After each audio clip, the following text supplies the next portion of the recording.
Okay, good evening everyone. So मी दिलीप खाटेकर. आज आपण राज्यसेवा पूर्व परीक्षा किंवा राज्यसेवा परीक्षेचा अभ्यास कसा करायचा किंवा सुरुवात कशी करायची हे बघणार आहोत किंवा आपण या व्हिडिओमध्ये डिस्कस करूयात. Hello hello everyone. सो मी ओव्हरऑल मी अगोदर जे काही गोष्टी लिहिल्या आहेत किंवा काही मला ज्या सांगायच्या आहेत तर त्या कंटिन्यू करतो आणि त्याच्यानंतर काही लोकांचे काही प्रश्न जर असतील तर निश्चितपणे त्याची उत्तरं मी द्यायचा प्रयत्न 100% करेल. तर राज्यसेवा साधारणपणे कोणी पण साधारणपणे या फेजमध्ये ज्यांचं ग्रॅज्युएशन कंप्लीट होतं आहे आणि राज्यसेवेचा अभ्यास सुरुवात करताय किंवा MPSCचा अभ्यास जनरली म्हणतात मुलं, की त्याला जर सुरुवात करताय तर कसा करायचा किंवा सुरुवात कशी करायची किंवा कशा पद्धतीने आपण नोट्स काढल्या पाहिजे, तर हे ओव्हरऑल मी सांगणार आहे. सर्वप्रथम मी तुम्हाला ओव्हरऑल माझी ओळख करून देतो. सो माझं पूर्ण नाव दिलीप लक्ष्मण खाटेकर. मूळ गाव माझं राहुरी तालुक्यातलं कोल्हार आहे. अहमदनगर जिल्ह्यातलं राहुरी सर्वजण ओळखतात साधारणपणे MPSC करणारे मुलं विद्यापीठामुळं. माझं जे शिक्षण आहे शालेय शिक्षण तर मराठी मीडियममध्ये झालेलं आहे. पहिली ते चौथीपर्यंत साधारण मी गावातल्या शाळेत होतो. त्यानंतर वडिलांची नोकरी असल्यामुळं बदलीमुळे मला राहत्यामध्ये माझं शिक्षण झालं 10वीपर्यंत. त्यानंतर शारदा विद्या मंदिरमध्ये राहत्यातलं. त्यानंतर मी 11वी-12वी प्रवरानगरला महात्मा गांधी ज्युनियर कॉलेजमध्ये केली आणि मग तिथून इंजिनिअरिंग कंप्लीट करण्यासाठी मी पुण्यामध्ये आलो. पुण्यामध्ये मॉडर्न कॉलेज ऑफ इंजिनिअरिंग शिवाजीनगरला माझा नंबर लागला होता आणि त्यानंतर माझं ग्रॅज्युएशन कंप्लीट झालं आहे. ग्रॅज्युएशन इंजिनिअरिंग साधारणपणे मुलं 4 वर्षात पूर्ण करतात, पण मला कंप्लीट करायला 5 वर्ष लागले. 1 वर्ष एक्स्ट्रा घेतलं, मी जास्त अभ्यास केला होता. हे मुद्दाम मी सांगतोय काही लोकांना की जे नवीन आहेत किंवा जे अभ्यासाला सुरुवात करताय. तर ग्रॅज्युएशनमध्ये मी 1 वर्ष YD झालो होतो 3rd इयरला आणि ते मी आत्ता अभिमानाने सांगू शकतो, कारण की मला माहिती आहे की त्याच्यातून काय ज्या चुका केल्या मी त्याच्यातून शिकलोय आणि त्याच्यानंतर मी काहीतरी पुढे जाऊन पोस्ट मिळालेली आहे. म्हणजे जे काही चुका आपण करतोय त्याच्यातून आपण काहीतरी शिकणं अपेक्षित असतं आणि त्याच्यातून मग पुढे आपण जेव्हा यशस्वी होतो तेव्हा मग खरं आपल्याला आपण काहीतरी मिळवल्याची जाणीव होते. त्यामुळे मी जेव्हा कुठे भेटतो त्यांना हमखास मुलांना सांगतो की बाबा कॉलेजमध्ये ग्रॅज्युएशनमध्ये मी 1 वर्ष एक्स्ट्रा अभ्यास केलेला आहे. म्हणजे 4 वर्षाच्या ऐवजी मी 5 वर्ष इंजिनिअरिंग कंप्लीट केलं आहे आणि त्यानंतर 2011ला मी पासआउट झालो आहे. आणि ग्रॅज्युएशन नंतर मग साधारणपणे माझ्याबरोबर प्रिपरेशन करणारे मित्र होते. तर त्यामध्ये माझा जवळचा मित्र अनिकेत कासार, जो की आता PI म्हणून काम करतोय जुहूला, मुंबईला. तर त्याने थोडासा आयडिया दिली किंवा अशा पद्धतीने आपल्याकडे ऑप्शन्स आहेत किंवा ग्रॅज्युएशन नंतर तुला जर तुझ्या फील्डमध्ये जॉब नसेल करायचा तर माझ्याकडे किंवा MPSCमध्ये असे काहीतरी ऑप्शन्स आहेत. मग त्याने सांगितलं, मग थोडं बघितलं की बघावं, थोडासा इंटरेस्ट आला. सब्जेक्ट छान वाटले की history, geography, polity. Generally polity जास्त इंटरेस्टिंग वाटतो मुलांना. आणि त्यानंतर मग अभ्यासाला सुरुवात केली. म्हणजे एक ग्रॅज्युएशन नंतर सुद्धा क्लिअर नव्हतं की काय करायचं. त्यानंतर 6 महिने जवळपास मी काय करायचं याच्यातच वेळ घालवला आणि मग एकदा ठरवलं की काय करायचं त्यानंतर मग निश्चितपणे मग मी माझ्या मार्गावर होतो. हे मुद्दाम पुन्हा सांगतोय की काय करायचं याच्यासाठी वेळ घ्या. म्हणजे मी साधारणपणे एक 4 ते 5 महिनेपर्यंत मी वाट बघितली होती की बाबा कशा पद्धतीने आपण जाणार आहोत किंवा काय आपण करिअर असे निश्चित करणार आहे. त्यामुळे पाहिजे तेवढा जो काही वेळ आहे तो निश्चितपणे घ्या आणि त्याच्यावर मग वर्कआउट करा. म्हणजे असं नको व्हायला की घाईघाईमध्ये आता काय हे मित्र करतोय ते करतोय, तर असं कृपया करू नका. तर आपल्या काय म्हणतो आपण त्याला, आपल्या क्षमता ओळखा, आपल्या कॅपॅसिटी ओळखा आणि आपल्या आवड ओळखा किंवा कोणत्या फील्डमध्ये आपण जाऊ शकतो किंवा आपल्याला छान आवडेल काम करायला. तर तेव्हा असं वाटलं की येस, थोडं प्रिपरेशन करून बघू आणि त्याच्यानंतर मग आपण निश्चितपणे पुढे कंटिन्यू करू शकतो. आणि मग मी एक 6 महिन्यानंतर साधारणपणे डिसेंबरमध्ये 2011च्या प्रिपरेशनला सुरुवात केली आणि त्यानंतर लगेचच राज्यसेवेची पूर्व परीक्षा होती 2012मध्ये. तर 2012, 2013, 2014 आणि 2015 अशा सरळ जेव्हा एक्झाम द्यायला सुरुवात केली तेव्हापासून मी कंप्लीट पूर्व परीक्षा, मुख्य परीक्षा आणि मुलाखत तिथपर्यंत दरवेळी जायचो. म्हणजे राज्यसेवेची पूर्व परीक्षा पहिली अटेम्प्टमध्ये पास झालो, मुख्य परीक्षा पण पहिल्या अटेम्प्टमध्ये पास झालो आणि मी पोहोचलो इंटरव्ह्यूला पहिल्याच अटेम्प्टमध्ये 2012ला. आणि त्याच पद्धतीने फायनली रिझल्ट नाही आला. मग पुन्हा प्रयत्न केले 2013, परत पूर्व परीक्षा, मुख्य परीक्षा, मुलाखत आणि नंतर मग राज्यसेवा 14ची पुन्हा पूर्व, मुख्य, मुलाखत. तेव्हाही नाही झालं आणि मग फायनली 2015ला माझं सिलेक्शन झालं. आता हे सांगायला जास्त वेळ नाही लागला, परंतु हे नियर अबाउट 4 वर्षाचं काय म्हणतो आपण त्याला, पूर्ण प्लॅन होता किंवा पूर्ण जर्नी होती. तर या 4 वर्षामध्ये निश्चितपणे अभ्यास करताना आपल्या व्यक्तिमत्वामध्ये पण खूप सारे बदल होत जातात आणि ते निश्चितपणे जर आपण चांगल्या पद्धतीने जर आपण त्याला घेत गेलो तर निश्चितपणे आपलं आयुष्य एक सुकर होऊ शकतं. तर 2015ला रिझल्ट आला आणि त्यानंतर मी तरी एक्सटेन्शन घेतलं होतं. परंतु 16च्या सप्टेंबरमध्ये मी जॉइन केलं आणि त्यानंतर जालनामध्ये घनसावंगी नगरपंचायत होती, तिथे 6 महिने काम केलं आणि त्यानंतर औरंगाबादला सहाय्यक आयुक्त म्हणून मी काम करत होतो. आता सध्या मी मेडिकल लीव्हवर आहे. तर तर एक ओव्हरऑल माझा विषय मी सांगितलं आहे. आता याच्यापेक्षा काही जास्त त्याच्यामध्ये वेळ घालवायला नको. आपण आपल्या मुख्य मुद्द्यावर येऊयात, की राज्यसेवा पूर्व परीक्षा आणि राज्यसेवा मुख्य परीक्षा किंवा राज्यसेवेचं आपण प्रिपरेशन करतो. मी राज्यसेवा जर म्हणतोय तर मी ओव्हरऑल सगळं सांगणार आहे किंवा PSI STI असिस्टंट जे असेल तर त्याचे पण जे काही कंटेंट तुम्ही बघत आहात किंवा जे कोणी प्रिपरेशन करायला सुरुवात करत आहात, तर त्या सर्वांसाठी हाच मुद्दा असेल, की कोणत्याही प्रिपरेशनला आपण जेव्हा सुरुवात करतोय तर त्यावेळी सर्वात पहिला जो मुद्दा आहे की अभ्यास काय करायचा, हे कोण सांगणार आहे आपल्याला, तर आपल्याकडे सिलेबस असणार आहे. तो सिलेबस कंपल्सरी लिहिला गेला पाहिजे. म्हणजे कमीत कमी 3 ते 4 वेळा सिलेबस लिहून काढा सुरुवातीला, जेणेकरून तुम्हाला लक्षात येतं की तुम्ही जी काही एक्झाम निवडलेली आहे, समजा मी राज्यसेवेद्वारे जी काही एक्झाम केली पोस्ट आहेत त्याच्यामध्ये मी डेप्युटी कलेक्टर, DYSP किंवा तहसीलदारसारख्या पोस्टला टार्गेट ठेवतोय. तर या पोस्टसाठी जे काही सिलेबस आहे तर तो आपल्यासमोर अगोदर आला पाहिजे. म्हणजे आपल्याला कळतं की अभ्यास काय करायचा. अदरवाईज कोणत्याही मार्केटमधलं पुस्तक घेतलं आणि अभ्यासाला सुरुवात केली तर कृपया असं करायचं नाही. ठीक आहे. तर सर्वात पहिला जो अभ्यासक्रम आहे, नवीन जे लोक आहेत त्यांच्यासाठी खास आहे, त्यांनी कृपया सिलेबस 2 ते 3 वेळा ॲटलिस्ट लिहून काढा. म्हणजे राज्यसेवेचा मुख्य परीक्षा, पूर्व परीक्षा आणि मुख्य परीक्षेचा दोन्ही सिलेबस लिहायचं म्हटलं तर कमीत कमी 5 ते 6 तास लागतात. आता मी मुलांना कंपल्सरी सांगत असतो की कृपया हे कराच, कारण की त्यामुळे काय होणार आहे की तुम्हाला अंदाज येणार की आपल्याला अभ्यास काय काय करायचा आहे. आणि मी कायम हाही मुद्दा अधोरेखित करतो की तुम्ही स्वार्थी व्हायचं या पिरियडमध्ये खूप जास्त. म्हणजे अभ्यास करताना माझा स्वार्थ असा असेल की जो काही अभ्यास मी करणार आहे त्याच्यातून मला मार्क्स मिळाले पाहिजे. फायनली आउटपुट काय, मार्क्स आहे, नॉलेज नाही आहे. लक्षात घ्या, जे लोक या स्पर्धा परीक्षेमध्ये नॉलेज गेन करण्यासाठी येतात तर ते लोक दरवेळी पास होतीलच याची काही गॅरंटी नाही. परंतु जे स्वार्थ म्हणून, अभ्यास म्हणून मार्क्स मिळवण्यासाठी हा जो आपला अभ्यास आहे तो मार्क्स मिळवण्यासाठी जे करतात तर ते निश्चितपणे पास होतील याची गॅरंटी. कारण की नॉलेजच्या मागे जाण्यात काही अर्थ नाही. इथे ही कॉम्पिटेटिव्ह एक्झाम आहे. याच्यामध्ये एक्झामची डिमांड काय आहे ही ओळखता आली पाहिजे. म्हणजे आपण सर्वात पहिला आपण सिलेबस बघितला आणि सिलेबसच्या आधारावर मी सिलेबस जर लिहिला तर मला ओव्हरऑल आवा काय येतो किंवा मला अभ्यास काय काय करायचा आहे. आणि मग इथे माझी काय होते, माझी ज्ञानाची चौकट तयार होते किंवा हे माझा इथे या चौकटीमध्ये काय झालं पाहिजे, प्रॉपर आता काय झालं पाहिजे, इथे माझा यातूनच अभ्यास झाला पाहिजे, त्याच्यापेक्षा जास्त नाही. राईट. मग त्यानंतर हा सर्वात पहिला मुद्दा झाला की सिलेबस आपला लिहिला गेला पाहिजे. राईट. सो पहिला मुद्दा हा सिलेबसला कृपया व्यवस्थित टिक करून टाका की बाबा हा सिलेबस लिहिला गेलाच पाहिजे. ठीक आहे. तर आता इथे म्हटलं जातं की स्पर्धा परीक्षा आहे, कॉम्पिटेटिव्ह एक्झाम आहे. तर कोणाची स्पर्धा आहे, तर हा सर्वात महत्त्वाचा मुद्दा आहे की जे नवीन लोकांसाठी हा मी पुन्हा दरवेळी अधोरेखित करत असतो की स्पर्धा तुमची तुमच्याबरोबर आहे, हे सर्वात लक्षात घ्यायचं. तुम्ही जर म्हटलं की नाही, एक मुलगा 8 तास अभ्यास करतो त्याच्यापेक्षा मी जास्त 10 तास अभ्यास करेल, तर असं नाही आहे.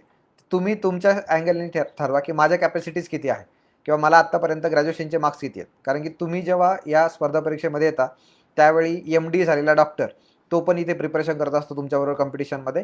आणि त्याचवेळी तुमचा BA झालेला प्लेन YCMU मधून जो विद्यार्थी आहे तो सुद्धा काय करत असतो, इथे प्रिपरेशन करत असतो. मग यामध्ये काय असायला पाहिजे, असं असं अजिबात नाही आहे की MD झालेला जो डॉक्टर आहे तो 100% पास होईल आणि YCMU मधून जो आलेला विद्यार्थी तो फेलच होईल. तर असं व्हाईस वर्सा पण झालेलं आहे. राईट. त्याच्यामुळे सांगायचा मुद्दा आहे की कॉम्पिटिशन लोकांशी नाही आहे तर तुमची स्वतःशी आहे, तर हे ओळखा अगोदर.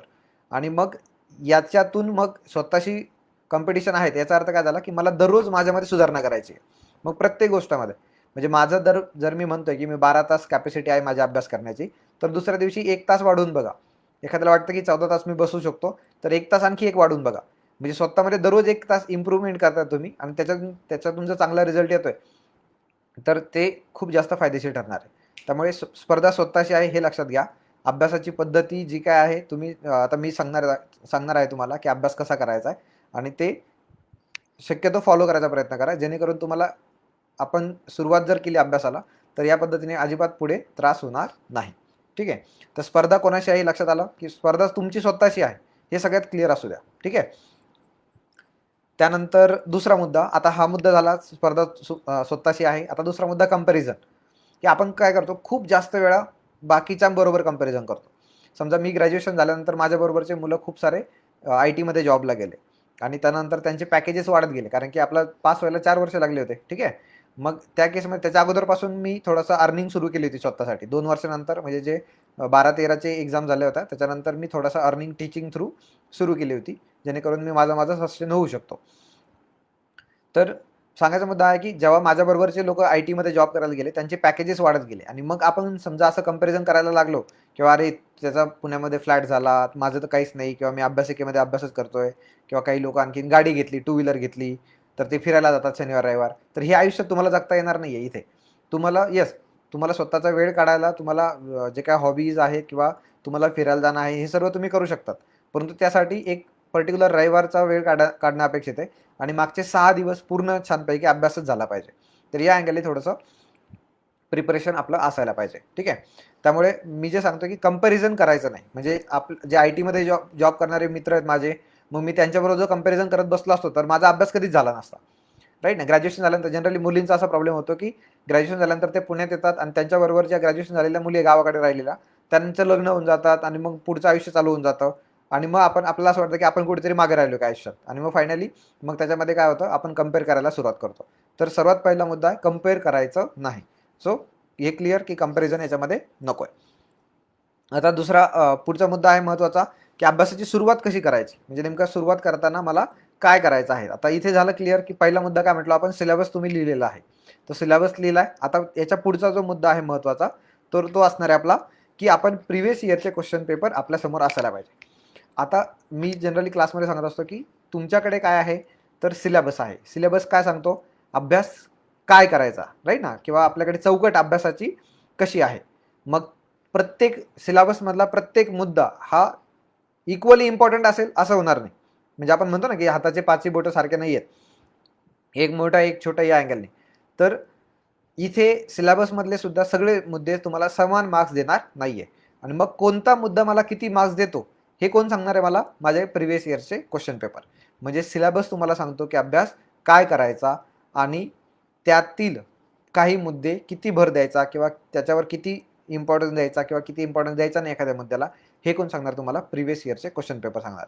मार्केटमध्ये खूप सारे पुस्तकं अवेलेबल आहे की त्यांनी प्रत्येक चांगल्या पद्धतीने आयोगाचे प्रिव्हियस इयरचे क्वेश्चन पेपरचे एक ॲनालिसिस करून दिलेलं आहे आणि ते प्रॉपर सेग्रिगेट करून दिलेत की त्या टॉपिक वाईज आपल्याला दिलेले आहेत. त्याच्यावरून अंदाज येतो आपल्याला की बाबा या टॉपिकला किती वेटेज असायला पाहिजे. ठीक आहे. त्यामुळे हे पहिले 2 मुद्दे की जेव्हा तुम्ही अभ्यास सुरू करताय त्यावेळेस तुमच्यासमोर सिलेबस असायला पाहिजे आणि प्रिव्हियस इयरचे क्वेश्चन पेपरचं बुक समजा काही लोकांकडे नाही आहे, गावाकडे समजा काही लोकांकडे पुस्तक नाही आहे, तर ते ॲटलिस्ट ट्राय करा की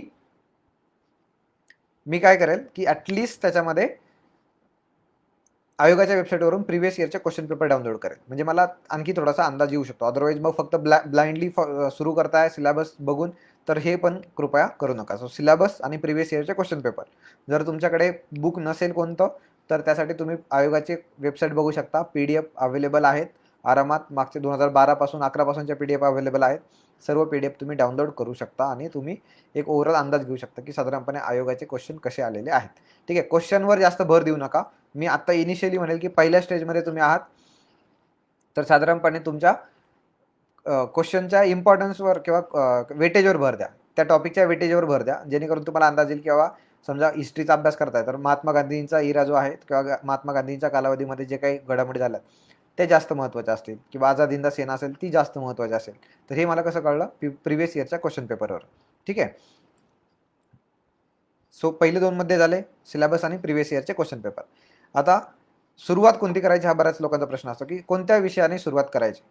तर मुद्दा असा आहे की आपल्याकडे सिलेबस नुसार, जर मला एखादा सिलेबस लिहिताना मला जर एखादा मुद्दा इझी वाटला किंवा सोपा वाटला किंवा इंटरेस्टिंग वाटला तर त्या विषयाला मी हात घ्यायला काही हरकत नाही. म्हणजे जर साधारणपणे GS 1 2 3 4 राज्यसेवेचा तुम्ही मुख्यचा सिलेबस लिहिला, त्यामध्ये मग GS 1 मध्ये हिस्ट्री आहे, जॉग्राफी आहे, 2 मध्ये पॉलिटी आहे, 3 मध्ये HRD आहे आणि 4 मध्ये इकॉनॉमिक्स आणि सायन्स अँड टेक आहे.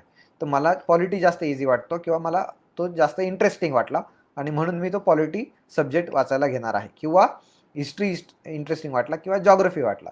तर जनरली जॉग्रफी जर मला असं वाटलं की बाबा मला जॉग्रफी वाचायला घ्यायचं आहे, तर जॉग्रफीमध्ये सुरुवात कशी करायची. आता एवढं लक्षात आलं इथपर्यंत की आपण प्रिव्हियस इयरचे क्वेश्चन पेपर बघितले, सिलेबस बघितला आणि आता मला कोणता तरी एक सब्जेक्ट सुरुवात करायची आहे.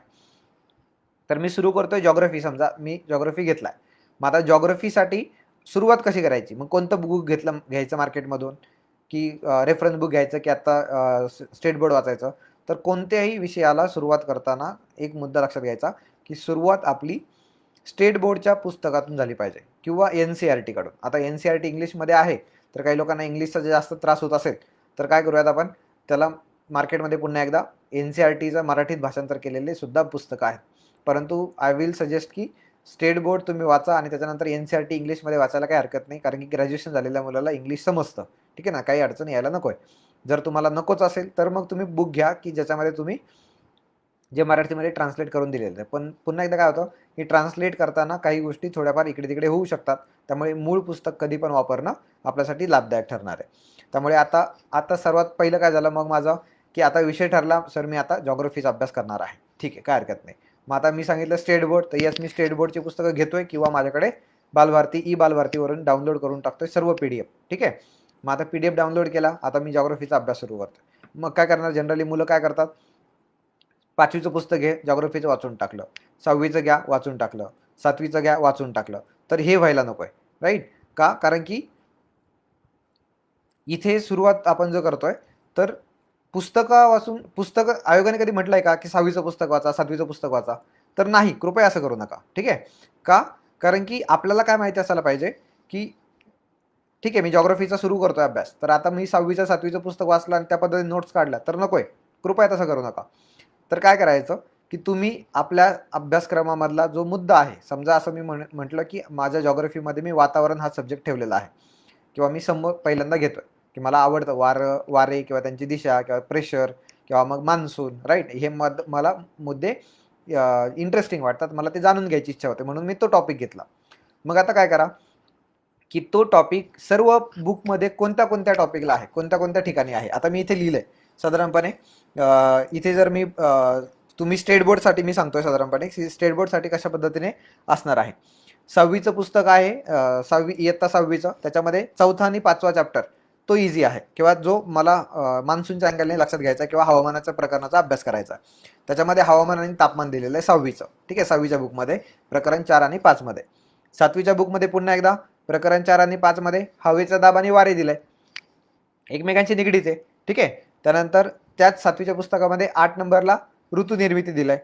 त्यानंतर 8वीच्या पुस्तकामध्ये 5वा नंबरचा चॅप्टर आहे, त्याच्यामध्ये सागरी प्रवाह दिलाय. आणि 9 नंबरच्या 9वीच्या पुस्तकामध्ये वृष्टी म्हणजे पाऊस. 10वीच्या याच्यामध्ये पुन्हा एकदा हवामान. आणि 11वीच्या पुस्तकामध्ये 4था आणि 5वा जो सब्जेक्ट आहे तर हवामान प्रदेश आणि जागतिक हवामान बदल या पद्धतीने दिलेला आहे. मग मी काय केलं की मला जो हवामान मुद्दा वाचायचा होता, तर हे सर्व टिक करून टाकले अगोदर. 6वी, 7वी, 8वी, 9वी, 10वी, 11वी, 12वीच्या पुस्तकामध्ये जास्त काही कामाचं नाहीये. तर हे जे आहे तर ते मुद्दे मी टिक केले. आता मी काय वाचतोय, फक्त हवामान चॅप्टर वाचतोय सर्व प्रकारच्या आपल्या या बुकमधून. म्हणजे काय केलं मी, 6वीचं वाचलं 7वीचं असं नाही करत मी.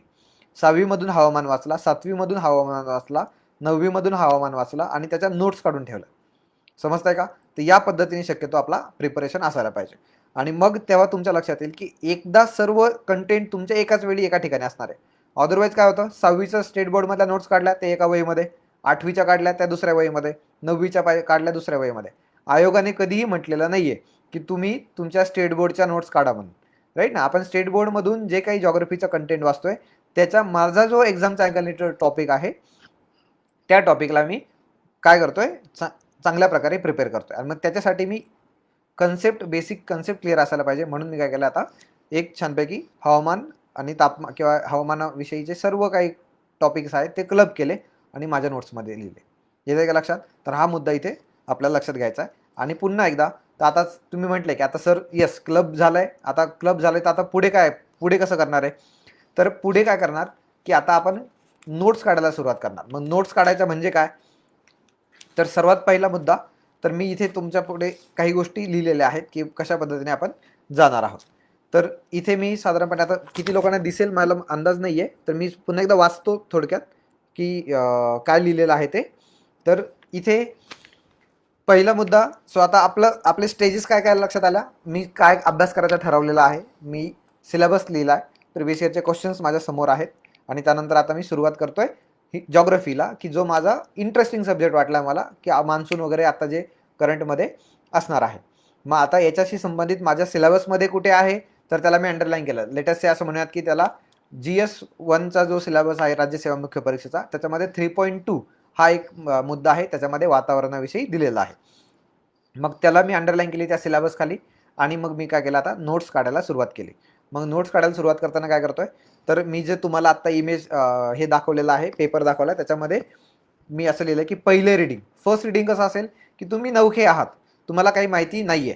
माझ्या केसमध्ये त्या रीडिंग ते जे वाचताना काय करणार, गोष्टीसारखं पुस्तक जे वाचतोय आपण, गोष्टीचं पुस्तक जसं वाचतोय ना तसं वाचायचं, आरामात, एकदम काही टेन्शन नाही घ्यायचं. मग वाचताना काय करणार आहे, एकदम आरामात वाचणार आहे. सेकंड रीडिंगला परत यायचं त्याच टॉपिकवर, आणि तो टॉपिक आता तुम्हाला काहीतरी सांगेल की बाबा काय काय महत्त्वाचं वाटतं. इनिशियली सर्व गोष्टी महत्त्वाच्या वाटू शकतात, काही प्रॉब्लेम नाही. ज्या ज्या महत्त्वाच्या वाटतात त्या अंडरलाईन करायच्या बुकमध्ये, ठीक आहे. आणि तुम्हाला जर वाटलं की थर्ड रीडिंग पण एकदा वाचायचं आहे, किंवा वाचून घ्या, काही हरकत नाही, आणि मग लिहायला सुरुवात करायची. नोट्समध्ये काय लिहिणार आहात, वहीमध्ये कंपल्सरी लिहायचं आहे. लक्षात द्या, ऑब्जेक्टिव्ह एक्झाम आहे, आणि ऑब्जेक्टिव्ह एक्झाममध्ये लिहिल्याशिवाय तुम्ही पास होत नाही, कळालं. जर तुम्हाला असं कोणी म्हटलं असेल की लिहायची गरज नाही, नोट्स काढू नका, तर ते त्यांच्यापासून दूर राहा, ठीक आहे. लिहावंच लागणार आहे, कारण की ऑब्जेक्टिव्ह एक्झाममध्ये काही फॅक्ट्स असतात, आणि काही फॅक्ट्स जे आहेत ते आपल्या लिहिल्याशिवाय पाठांतर होत नाही, राईट. त्यामुळे कृपया लिहा. मग थर्ड रीडिंग नंतर जर तुम्ही लिहित असाल, तर जे ज्या गोष्टी अंडरलाईन केल्या त्या गोष्टी काय करायच्या, तुम्हाला तुमच्या नोट्समध्ये लिहायच्या आहेत. मग लिहिल्यानंतर आता काय झालं, तुमच्याकडे क्लब झालं सर्व, जे की वातावरणाचा पार्ट होता, अगदी 6वी पासून तर 11वी पर्यंतच्या बुकमध्ये सर्व वातावरणाचा पार्ट जो आहे तो क्लब केलेला आहे. सॉरी. मग आता ह्या ज्या नोट्स तयार झाल्या, तर या नोट्स तयार होताना मी काय केलंय की ते आता पुन्हा एकदा मी वाचतोय, पाठ करायचा प्रयत्न करतोय. पाठ केल्यानंतर मी काय करतोय, त्याला कशा पद्धतीने करणार आहे की त्याला आता रिव्हिजन देणार आहे. दुसरा मुद्दा काय असणार आहे, रिव्हिजन. सो आता पहिला मुद्दा होता फर्स्ट रीडिंग गोष्टीसारखं, दुसरा मुद्दा होता सेकंड रीडिंग, अंडरलाईन करतोय महत्त्वाच्या गोष्टी, वाटलं तर पुन्हा एकदा थर्ड रीडिंग करा, आणि नंतर मग काय करा, नोट्स काढा. नोट्समध्ये तुम्ही जे काही लिहिणार आहात, तर ते सर्व सेकंड रीडिंगमध्ये अंडरलाईन केलेलं असणार आहे. क्लिअर इथपर्यंत. आता क्लब झालाय. रिव्हिजन कशी करणार, जनरली रिव्हिजन कशी करतात आतापर्यंत मुलं, रिव्हिजन करताना आपण काय करतो, आपण जे काही नोट्समध्ये लिहिलं आहे, किंवा काही लोक नोट्स पण काढत नाही, त्यांना वाटतं पुस्तक सगळं लिहिणार आहे आपण, तर कशाला लिहायचं, तर मग पुस्तकातच अंडरलाईन करतो आणि हायलाईट करतो वेगवेगळ्या कलर पेननी, आणि पुस्तक रंगीबेरंगी करून टाकतो, ठीक आहे. मग रिव्हिजन करताना काय, त्याच पुस्तकातलं पेज ओपन करायचं आणि परत तेच वाचून काढायचं. याला रीडिंग म्हणतात मित्रांनो, रिव्हिजन म्हणत नाहीये, लक्षात घ्या. रीडिंग आणि रिव्हिजन याच्यामध्ये फरक आहे. तुम्ही तीच गोष्ट पुन्हा पुन्हा वाचताय, तर ती रीडिंग झालेली आहे, आणि तुम्ही जेव्हा तुमच्या नोट्समध्ये लिहिलेली गोष्ट आता वेगळ्या अँगलने बघत आहात, त्याला वेगळ्या अँगलने बघत आहात, वेगळा अँगल, म्हणून मी म्हणतो त्याला रिव्हिजन. तर रिव्हिजनचा मुद्दा इथे लक्षात घ्यायचा, ठीक आहे. मग रिव्हिजनमध्ये आता त्याच्याकडे ज्या नोट्स लिहिलेल्या आहेत आपण, त्याच्याकडे बघण्याचा अँगल आपल्याला बदलायचा आहे. म्हणजे काय, की आता आपण ज्या नोट्समध्ये लिहिलंय, आता त्याला काय करा, तुम्ही जे काही कंटेंट लिहिलंय त्याच्यावर तुम्ही प्रिव्हियस इयरचे क्वेश्चन पेपर बघितलेले आहेत, आणि आता याच्याही पलीकडे कशा पद्धतीने क्वेश्चन विचारला जाऊ शकतो असे कीवर्ड मार्क करून टाकायचे. म्हणजे प्रिव्हियस इयर क्वेश्चन पेपरमध्ये कोणता एखादा कंटेंट मधून डेटा विचारला गेला होता, त्याला मी अंडरलाईन करून ठेवला की बाबा हे महत्त्वाचं आहे, याच्यावर ऑलरेडी क्वेश्चन येऊन गेला. ज्या बाबींवर ऑलरेडी क्वेश्चन येऊन गेलेले आहेत त्या बाबी कधीच चुकायच्या नसतात. जर प्रिव्हियस इयर क्वेश्चनपैकी एखादा क्वेश्चन आलेला आहे आणि पुढच्या एक्झाममध्ये तोच विचारला गेला, आणि तो जर चुकत असेल, तर समजायचं की आपण कॉम्पिटिशनमध्ये नाही, ठीक आहे. तर आता काय झालंय, तुम्ही नोट्स लिहिलेल्या आहेत, रिव्हिजन करताना तुम्ही त्याला प्रश्न विचारताय नोट्समधल्या कंटेंटला, की इथे कशा प्रकारचा क्वेश्चन विचारला जाऊ शकतो, आणि तसे थोडक्यात शॉर्टकटमध्ये क्वेश्चन तयार करायचा प्रयत्न करा. कदाचित मी आत्ता जे सांगतोय ते काही लोकांना लक्षात येणार नाही, किंवा क्वेश्चन म्हणजे रिव्हिजन कशी करायची आहे, परंतु समजून घ्या की तुम्ही जे लिहिलंय ते परत वाचत असाल तर तुम्ही चुकताय. That is reading, that is not revision. मग रिव्हिजनमध्ये एकतर काय करा, की दुसऱ्या पेजवर, कोऱ्या पेजवर ते पॉईंट्स आठवायचा प्रयत्न करा. काही जेवढं काही आठवतं तेवढं लिहायचं, जे नाही आठवणार तेवढं बघायचं. ठीक आहे. आणि दुसऱ्या अँगलने काय, क्वेश्चन तयार करा, याच्यावर अजून काय काय प्रकारचे क्वेश्चन विचारले जाऊ शकतील. हे झालं तुमचं रिव्हिजन. ठीक आहे. रिव्हिजन आणि रीडिंगमध्ये फरक आहे हे मी पुन्हा एकदा सांगतो. त्यानंतर आता तुम्ही प्रिव्हियस इयरचे क्वेश्चन पेपर सॉल्व्ह केलेत, त्याच्यामध्ये काही माहिती नवीन मिळाली असणार तुम्हाला. म्हणजे आता काय होतं, साधारणपणे आपण जॉग्रफीमध्ये समजा मी पावसाचा प्रदेश पाठ करतो, मग कधी कधी क्वेश्चन विचारला जातो की लोणावळ्याला पाऊस किती पडतो, खंडाळ्याला पाऊस किती पडतो, महाबळेश्वरला पाऊस किती पडतो जोड्या लावामध्ये. मग अशा केसमध्ये मी समजा ते पाठ केलेलं नसेल तर माझ्यासमोर नवीन आलं की आपल्या नोट्समध्ये लिहून ठेवायचं. ठीक आहे. मग त्या पद्धतीने मी माझ्या नोट्समध्ये ते ॲड करतोय. म्हणजे आपल्या अभ्यासाचे टप्पे जर बघितले तर आता कुठपर्यंत आलो आपण, फर्स्ट रीडिंग, सेकंड रीडिंग, वाटलं तर थर्ड रीडिंग, नोट्स मेकिंग, नंतर रिव्हिजन, प्रिव्हियस इयरचे क्वेश्चन पेपर पोचलो इथपर्यंत. आता दुसरा पुढचा मुद्दा आहे डिस्कशनचा. डिस्कशनमुळे काय होतं की तुम्ही तुमच्याबरोबर प्रिपरेशन करणाऱ्या लोकांबरोबर जर तुम्ही गोष्टी डिस्कस केल्या तर त्या जास्त वेळ लक्षात राहू शकतात. मग डिस्कशन फक्त कामाचं झालं पाहिजे. अदरवाईज मी बघतो बरेच लोक डिस्कशन करतात आणि 2 मिनिटांनंतर किंवा 5व्या मिनिटानंतर त्यांच्या पॉलिटिकल गप्पा सुरू असतात. राईट. ते व्हायला नको आहे. तर आपल्याला काय करायचं आहे की कधी पण प्रिपरेशन करताना आपल्याला डिस्कशन जेव्हा करतोय मी तर खूप प्रोडक्टिव्ह असायला पाहिजे. आणि त्याच्यासाठी आपण ज्याच्याबरोबर डिस्कशनला बसणार आहे त्याच्याबरोबर कंपल्सरी काय असणं अपेक्षित आहे, त्याचा पण अभ्यास जास्त चांगला आपल्याच पद्धतीने असायला पाहिजे किंवा आपल्यापेक्षा चांगला असेल. परंतु इथे लक्षात घ्या की डिस्कशन करताना बिनकामाच्या गोष्टी डिस्कस होणार नाही याची काळजी घ्यायची, कारण की आपल्याकडे आता प्रिव्हियस इयरचे क्वेश्चन पेपर समोर असणार आहे. ठीक आहे. डिस्कशन झालं तर लास्टचा जो सर्वात महत्त्वाचा मुद्दा आहे तो आहे कोणता, आपला टेस्टचा. म्हणजे आता सर्व गोष्टी झाल्यात, मी वाचलंय, मी लिहिलंय, मी प्रिव्हियस इयरचे क्वेश्चन पेपर बघितलेले आहेत आणि त्याच्यानंतर आता मी काय केलंय, मित्रांबरोबर माझ्या डिस्कस केलेलं पण आहे. आता सर्वात महत्त्वाचा मुद्दा, आणि जे सर्व लोक काय करतात, अवॉइड करतात, घाबरतात. मी म्हणतो घाबरतात का, कारण की तिथे आपल्याला टेस्ट द्यायची असते आणि टेस्टमध्ये काय होतं, खरं कळतं की आपला अभ्यास किती झालेला आहे. आणि जर टेस्ट दिला नाही तर आपल्याला काय वाटतं, आनंदी आनंदकडे, इकडे तिकडे चोहीकडे, आपला अभ्यास खूप चांगला चालू आहे आणि घरून फोन आला की आपण पण म्हणतो येस दिवसभर अभ्यास केलेला आहे, 10 तास 15 तास वॉट एव्हर जो काय आहे. परंतु जोपर्यंत त्याला इव्हॅल्युएशन तुम्ही करणार नाही, जोपर्यंत त्याचं इव्हॅल्युएशन होणार नाही, जोपर्यंत तुम्ही टेस्ट देणार नाही त्या टॉपिकवरच्या किंवा त्याच सब्जेक्टवरच्या, तोपर्यंत मित्रांनो तुम्हाला लक्षात येणार नाही की काय गोष्टी चुकतात आहात.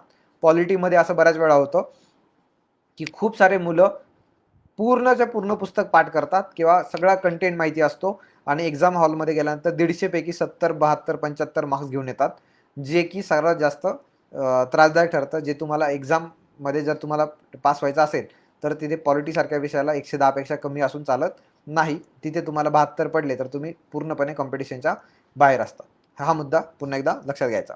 सो या पद्धतीने मी जेव्हा सांगतो की मुलांना की प्रिपरेशन करताना इथे मी जे पॉईंट्स दिलेले आहेत ते हे सर्व असेच आहेत, किंवा first reading, second reading, third reading आणि मग नोट्स मेकिंग, मग त्याचं रिव्हिजन, मग डिस्कशन किंवा प्रिव्हियस इयरचे क्वेश्चन्स आणि मग डिस्कशन.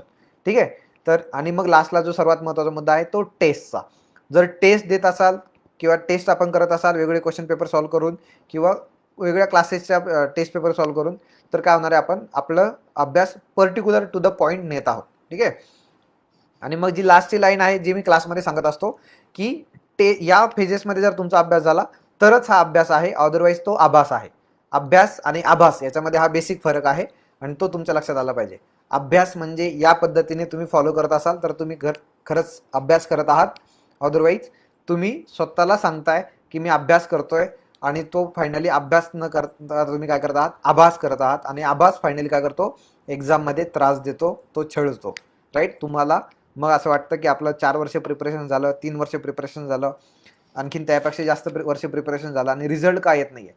रिझल्ट नाही येण्यामागं कारण हेच आहे की तुमचा जो अभ्यास आहे तो एक्झामच्या अँगलने किंवा एक्झामला जे पाहिजे ते तुम्ही देत नाही आहे किंवा एक्झामची डिमांड फुलफिल करत नाही. काही लोकांकडे खूप साऱ्या पद्धतीने नॉलेज असतं, खूप मोठ्या प्रमाणात नॉलेज असतं, परंतु फायनली ते एक्झाम पास व्हायला काय होतात, कुठेतरी मागे पडतात.